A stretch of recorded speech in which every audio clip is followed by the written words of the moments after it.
Hello everyone, welcome to UPSC Toofan. आज हम पढ़ने वाले हैं बजट का, जो कि लेक्चर नंबर 2 है, पार्ट 13। सो लास्ट 2 क्लासेस से हम कंप्लीट टैक्सेशन सिस्टम के बारे में पढ़ रहे हैं। जो लोग मुझसे ऑलरेडी जुड़े हुए हैं उनको ये पता है इंडियन इकोनॉमिक प्रीलिम कम मेन सीरीज चल रही है फॉर यूपीएससी 2024 के लिए, और 2025 के लिए भी यही सीरीज काफ़ी हो जाएगी, बिकॉज यहाँ पे कंप्लीट स्टैटिक पोर्शन मैं बहुत एलॉबरेट वे में कवर कर रहा हूँ। उसके बाद में अपना बजट आने वाला है, फिर इकोनॉमिक सर्वे भी आएगा, उसके बाद में करंट अफेयर्स एमसीक्यूज करेंगे, बहुत सारा अभी करना बाकी है तो आपको परफेक्ट बनाने में ली। जो लोग मेंटरशिप मेरे से लेना चाहते हैं, यूपीएससी सीएससी प्रीलिम्स का mains answer writing practice, PSIR, long term test series और मेंटरशिप, तो आप नीचे दिए गए नंबर पर डिस्क्रिप्शन में है, उस पर आप कॉल कर सकते हैं और मैं आपको उसके ऊपर डेमो दूंगा और हम आगे बढ़ेंगे। ठीक है, तो ऑलरेडी हम बजट में लास्ट 2 इंपॉर्टेंट क्लासेस में बजट रिलेटेड पूरे एस्पेक्ट आधे कंप्लीट करे हैं। पहले हम ऑलरेडी पढ़ चुके थे, एक रिकैप। ये हमारा चार्ट हो गया था। जो पहली बार मुझे सुन रहे हैं, बजट के 2 पार्ट्स होते हैं, रेवेन्यू और कैपिटल। रेवेन्यू के 2 पार्ट्स होते हैं, revenue receipts, revenue expenditure. Capital के 2 पार्ट्स होते हैं, कैपिटल रिसिप्ट्स, कैपिटल एक्सपेंडिचर। उसके बाद में रेवेन्यू रिसिप्ट में 2 तरह के होते हैं, tax revenue receipts, non tax.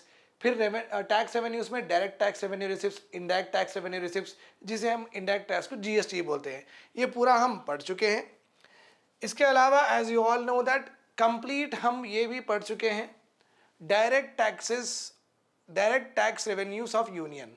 जो डायरेक्ट टैक्सेस होते हैं यूनियन भी कलेक्ट करती है, स्टेट भी कलेक्ट करते हैं, और अकॉर्डिंग टू द कॉन्स्टिट्यूशन कौन से कलेक्ट करना है वो भी लिखा हुआ है। Direct taxes, tax revenues of union, ये हम पढ़ चुके हैं। Okay, direct taxes of state ये हम कल की क्लास में पढ़े हैं। इनडायरेक्ट टैक्सेस ऑफ यूनियन भी हम कल की क्लास में पढ़े हैं। तो ये 3 टॉपिक्स ऑलरेडी लास्ट 2 डेज के क्लासेस में आपको एलॉबरेट में मिल जाएंगे। वो पढ़ना आपको पढ़ना ही है। अगर आप फरवरी 1 वर्किंग डे का, जो कि 3 दिन में आने वाला है बजट, अगर वो बजट को आप मास्टरी करना चाहते हैं, अगर आप ये नहीं करेंगे तो बहुत मुश्किल हो जाएगा बजट समझना भी। तो आप अगर 2 घंटे इसके ऊपर थोड़ा बहुत तवज्जो देंगे, थोड़ा फोकस करेंगे, तो आपको टैक्सेशन में कभी प्रॉब्लम नहीं होगी, क्योंकि उतना डिटेल में मैं समझाया हूँ। चलिए आगे बढ़ते हैं। हमारा नेक्स्ट टॉपिक है इनडायरेक्ट टैक्सेस ऑफ यूनियन। ये भी हम पढ़ चुके हैं, राइट। अभी हम पढ़ने वाले हैं इनडायरेक्ट टैक्सेस ऑफ स्टेट। क्या पढ़ने वाले हैं? Indirect taxes of state. Clear? चलिए, सबसे इंपॉर्टेंट चीज आपको यह समझना है, इनडायरेक्ट टैक्सेस ऑफ स्टेट कहां पे, कौन से नेचर पे लगाए जाते हैं। Indirect taxes of state consumption पे लगाए जाते हैं, जब हम कंज्यूम करते हैं। मूवमेंट ऑफ गुड्स पे लगाए जाते हैं, ठीक है। पोजेशन और एसेट, ये नेचर है इनडायरेक्ट टैक्सेस ऑफ स्टेट का। अगर आपको एग्जाम में क्वेश्चन आया on which among the following indirect taxes of state are levied, तो आपको ये 4 ऑप्शंस देंगे, तो ऑल दी अबव आपका आंसर रहेगा। ठीक है, कभी कभी टैक्सेस के एग्जाम्पल्स पूछते हैं, कभी कभी डायरेक्ट उनका नेचर पूछते हैं, तो ये याद रखना भी उतना ही ज़रूरी है जितना आप टाइप्स ऑफ टैक्सेस याद रखें।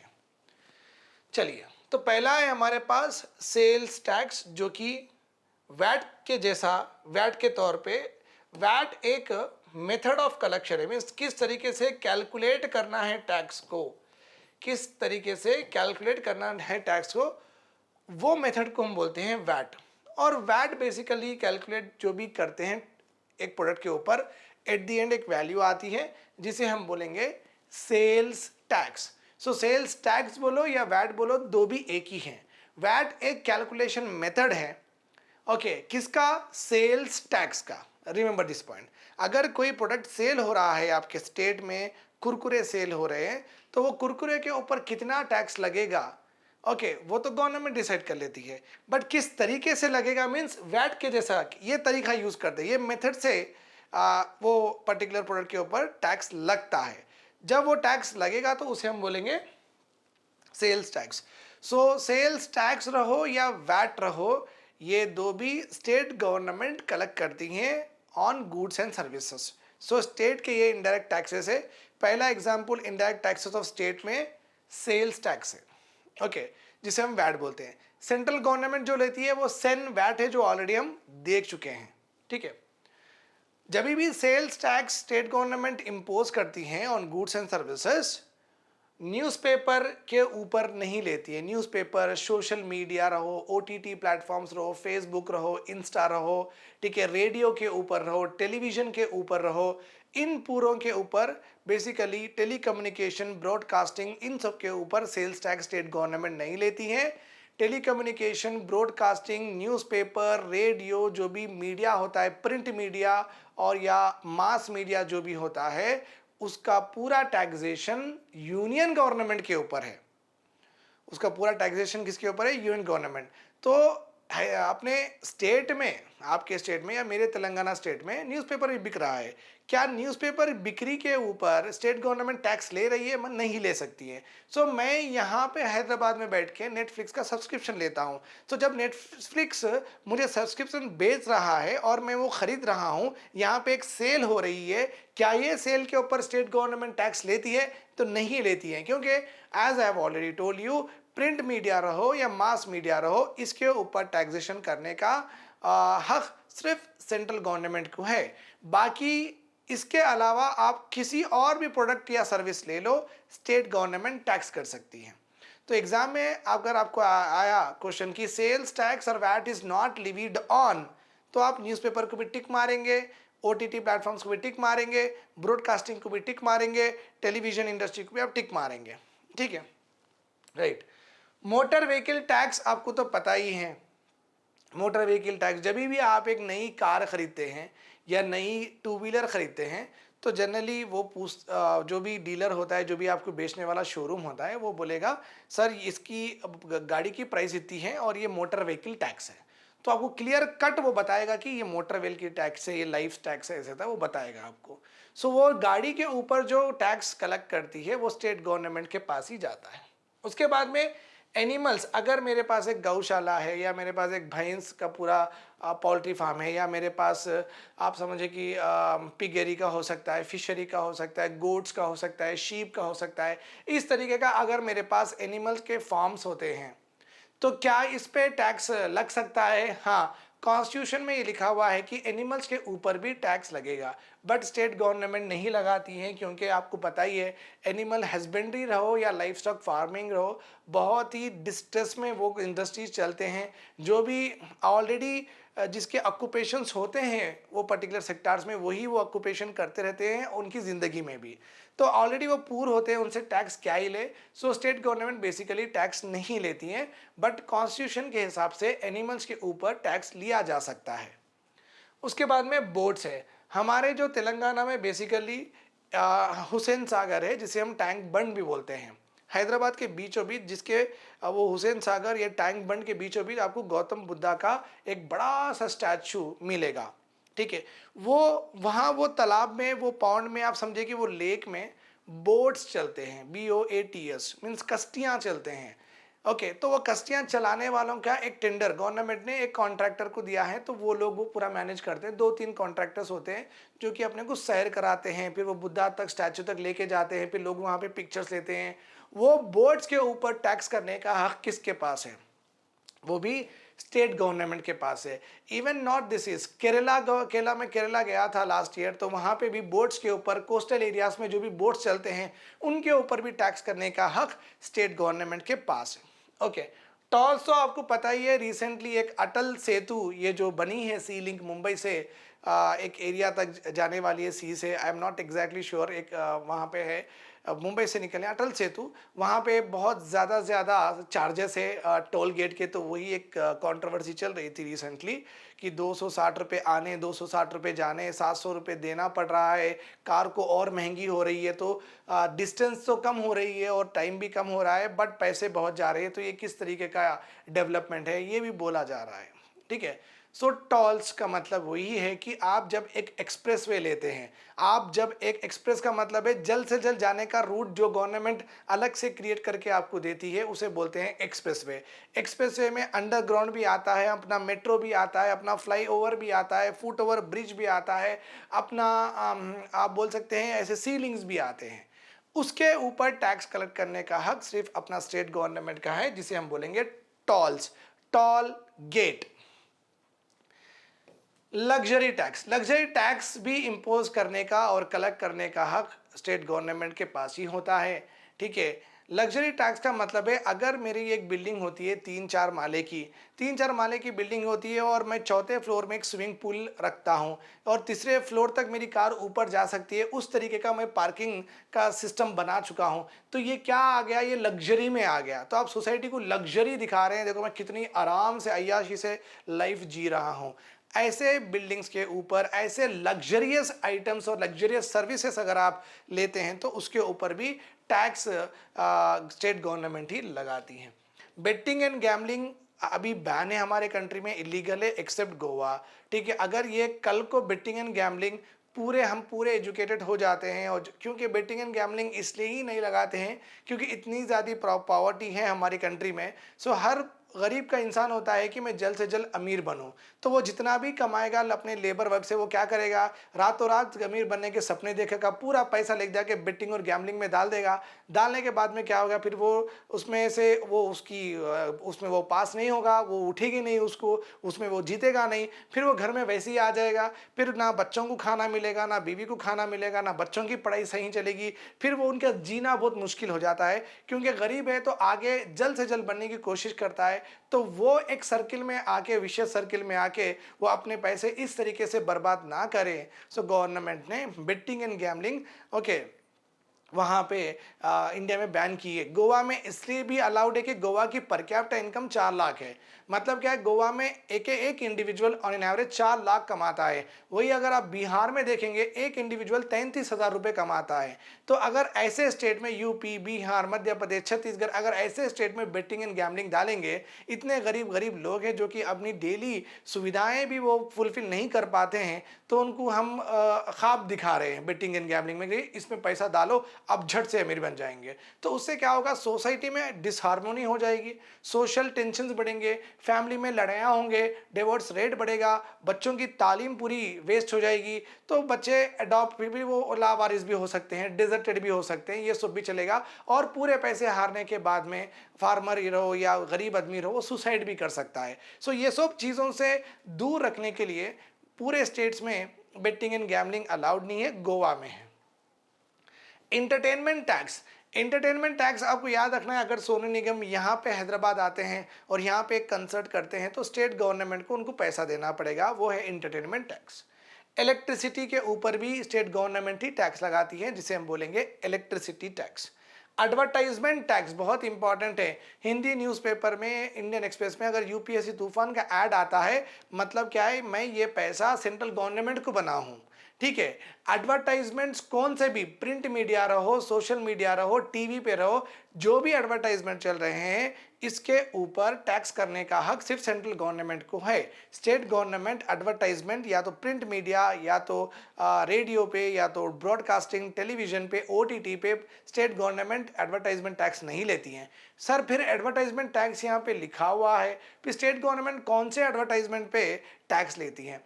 बेसिकली जो फ्लाईओवर्स होते हैं, जो स्टेट में बड़े बड़े होर्डिंग्स लगे हुए होते हैं, बस के ऊपर प्रमोशंस किए जाते हैं, तो वैसे वाले एडवर्टाइजमेंट्स पे टैक्स स्टेट गवर्नमेंट कलेक्ट करती है, but not on TV, radio and newspaper. Now taxes on entry of goods, मतलब क्या है, अगर दूसरे स्टेट से, महाराष्ट्र से, तेलंगाना में अगर गुड आता है तो उसके ऊपर भी एक टैक्स लिया जाता है, जिसे हम बोलेंगे taxes on entry of goods, local area for consumption.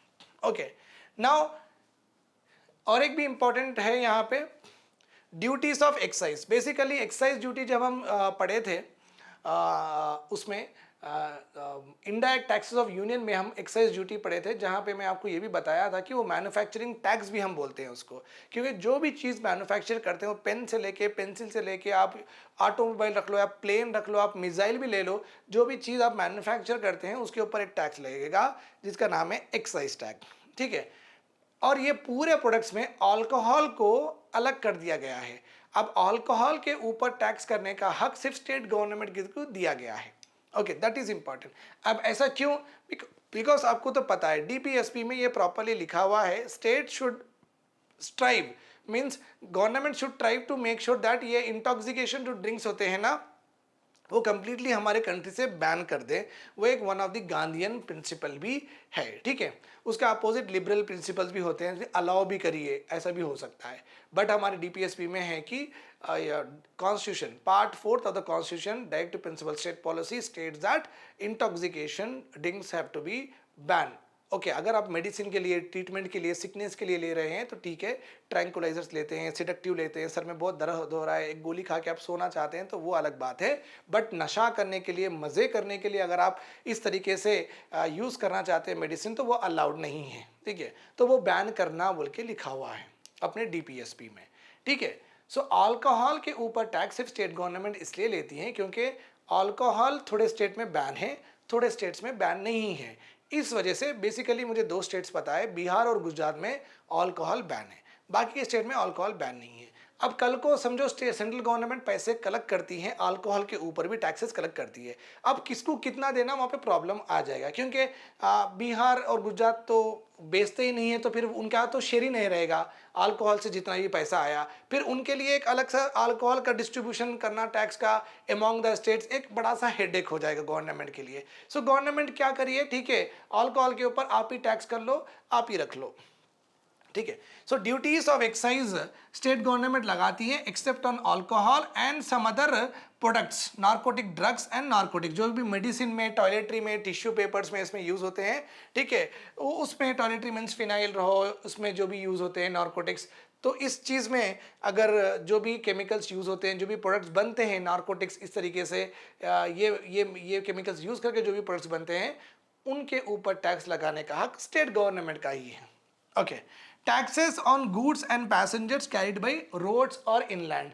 सो अगर बस में, स्टेट की बस में ट्रैवल करते हैं तो टैक्स लग सकता है और स्टेट गवर्नमेंट लगाएगी, और स्टेट के अंदर आप मेट्रो में जा रहे हैं तो फिर मेट्रो के ऊपर अगर टैक्स आपको लगा तो वो भी स्टेट गवर्नमेंट लगाएगी। जितना भी अपने स्टेट के अंदर जितना भी ट्रैवल हो रहा है, ट्रांसपोर्टेशन हो रहा है, या रोड से हो रहा है या इनलैंड हो रहा है, ठीक है, या पानी से हो रहा है इनलैंड, थोड़े स्टेट्स में with in the state also पानी रहता है, जैसे कि केरला में मैं विद इन द स्टेट एक जगह से दूसरी जगह जाने के लिए भी बोट यूज़ कर रहा हूँ, क्रूज बोलते हैं।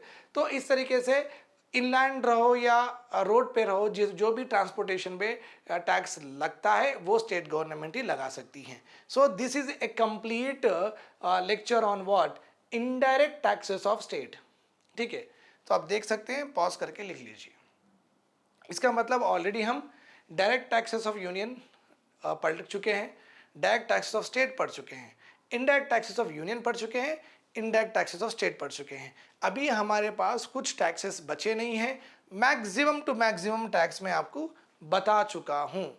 ओके, मैक्सिमम भी आप नहीं बोल सकते हैं, एग्जॉस्टिव लिस्ट मीन्स इससे ज़्यादा होंगे भी नहीं।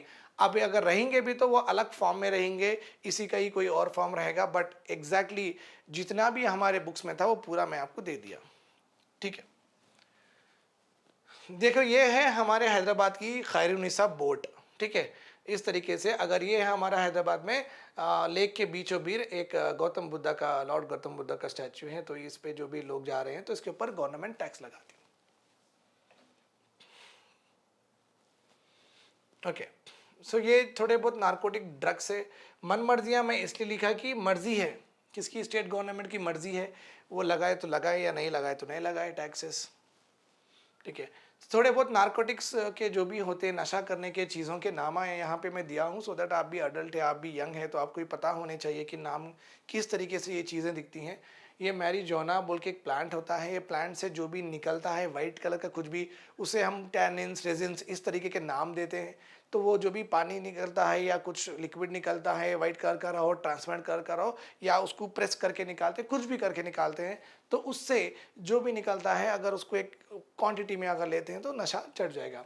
सो ओपीएम का देखो यहाँ पे ड्रॉपलेट्स आपको दिख रहे हैं, तो इसको कलेक्ट करके फिर ये भी नशा देता है। ओपीएम का प्लांट इस तरीके से होता है, मैरिजुआना का प्लांट लीफी होता है। आप यहाँ पे भी देखते हैं दिस इज कॉल्ड हीरोइन, तो इनका ही है ये प्रोडक्ट, ठीक है। जो मैं एडवर्टाइजमेंट टैक्स की बात कर रहा था जो स्टेट गवर्नमेंट्स लगाती हैं, okay, not on newspaper, TV, radio, बाकी के अदर एडवर्टाइजमेंट्स लाइक ऐसा बस के ऊपर श्री, रूफोन, कंक्रीट मास्टर, तो इस तरीके के एडवर्टाइजमेंट स्टेट गवर्नमेंट लगा सकती है इनके ऊपर टैक्स, ठीक है। लैफर्स कर्व बहुत इंपॉर्टेंट है, लैफर्स कर्व, ठीक है। ये लैफर्स कर्व बोलती क्या है, what does the Laffer curve says. पहली बात तो एक याद रखिए, इन्वर्टेड यू होती है लैफर्स कर्व, ये पहला आपका स्टेटमेंट होगा, ठीक है। लैफर कर्व में एक्स एक्सिस पे आप लेके लिखेंगे टैक्सेस, और वही एक्सिस पे आपका रहेगा गवर्नमेंट रेवेन्यू। गवर्नमेंट के पास रेवेन्यू मैक्सिमम कितना आ सकता है, लैफर ने बोला है, एक हाइपोथेटिकल एग्जांपल लैफर ने दिया है, बट सही है, मोस्ट एक्सेप्टेड भी है, तो ये हम पढ़ते भी हैं। तो लैफर का क्लियर कट मुद्दा ये है कि कितना टैक्स गवर्नमेंट लगा सकती है जिससे वो maximum amount of revenue generate कर सके लोगों से। तो लैफर ने कहा है भाई 50% से ज़्यादा आप लगा ही नहीं सकते। अगर मैं 100 रुपये कमा रहा हूँ, अगर मैं 50% टैक्स दे रहा हूँ तो 50% मेरे पास बच रहे हैं, तो ठीक है ये, ठीक है। अगर मैं 100 रुपये कमा रहा हूँ, गवर्नमेंट 70 रुपये मेरे से पूछ रही है और मेरे पास 30 रुपये ही बच रहे हैं, तो इस अगर ये 50 से ज़्यादा अगर टैक्सेशन गवर्नमेंट रख देती है 60, 70, 80, तब मैं कमाऊँगा ही क्यों।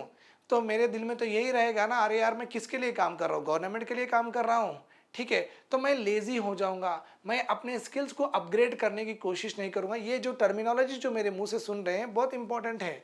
मैं क्या हो जाऊंगा, मैं लेजी हो जाऊंगा काम में, मेरे स्किल्स को डेवलप नहीं करूंगा, skills I will not develop, okay. और मैं एफिशिएंट से काम नहीं करूंगा। क्यों काम करूं मैं एफिशिएंट से, कितना भी काम करो, फिर मैं 100 रुपये में 70 रुपये तो गवर्नमेंट ही ले रही है, 70% मेरा इनकम, तो मैं क्यों इतनी मेहनत करूं, मैं आराम से काम चोरी करने में लग जाऊंगा। ऑप्टिमम काम नहीं करूंगा, मैं ऑप्टिमम यूटिलाइजेशन ऑफ टाइम नहीं करूंगा, और मैक्सिमम टाइम वेस्ट करना चाहूंगा leisure, okay.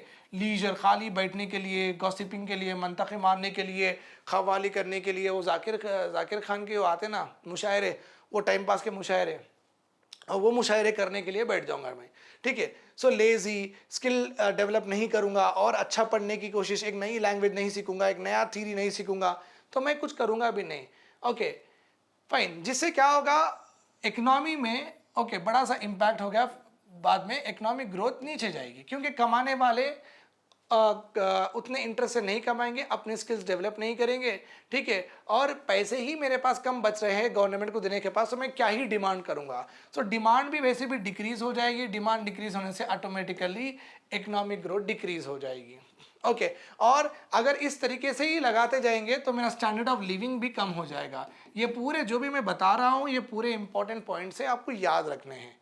You have to remember all of this. Don't think that I am just writing for the explanation point of view. ऐसा कुछ नहीं है, ये पूरे इंपॉर्टेंट है, आपको याद रखने हैं, ओके। सो लैफर ने ये कहा है, ठीक है, उन्होंने ये कहा है, देखो भाई ये 50% है, ये 0% tax rate, 20% tax rate, 30% tax rate, 50, 70% tax rate, 90% tax rate, 100। सो लैफर ने यही कहा है कि देखो आपको 50% आप टैक्स लगाओ तो आपको मैक्सिमम रेवेन्यू मैक्सिमम आपको मिल सकता है, गवर्नमेंट को मैक्सिमम रेवेन्यू 50% तक ही मिल सकता है।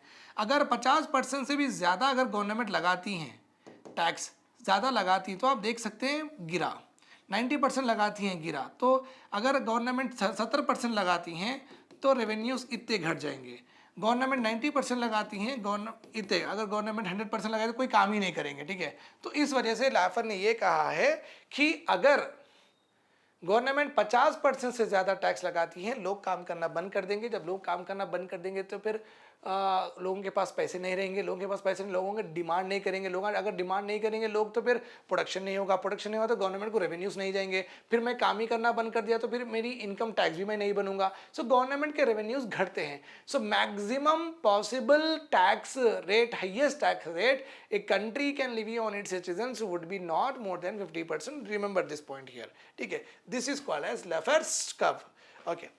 आई hope this is all clear to you. कल हम पढ़ेंगे merits and demerits of direct taxes, merits and demerits of indirect taxes.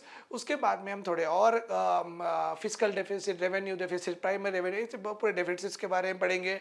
उसके बाद में सब्सिडी का कॉन्सेप्ट पढ़ेंगे, उसके बाद में एसेट क्रिएशन का कॉन्सेप्ट पढ़ेंगे, ठीक है। ऐसे 2-4 मिसलिनियस टॉपिक्स है, वो पूरे खत्म कर लेंगे। अपना बजट आए जब तक, बजट के बाद सिर्फ पूरे बजट के ही लेक्चर्स रहेंगे, ठीक है। 4-5 दिन लगा के मैं आपको MCQ के साथ पढ़ा दूंगा, आराम से जाइए, एंजॉय करिए, ठीक है। I will see you in the next class. Bye bye, take care.